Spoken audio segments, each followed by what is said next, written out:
So again, when we're looking at this solution to who has the greater hourly wage, it's asking us for the hourly wage, which means how much do they get paid per hour. And we know that that's how we talk in per hour when we're talking about how much we get paid.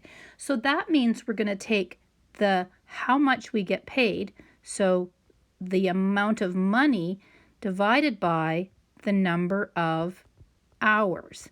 This little guy here, the divide is the per. So I will take 106.25 divided by 8.5, and that is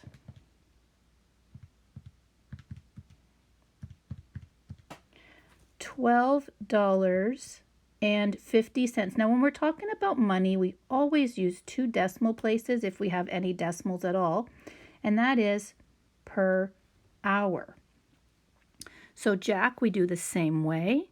It's dollars per hour, and that's 126 divided by 12 hours gives us,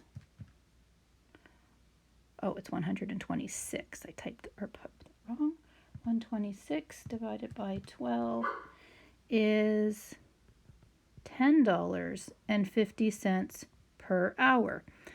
So who has the greater hourly wage? This time it is Mike with $12.50. And that's my dog.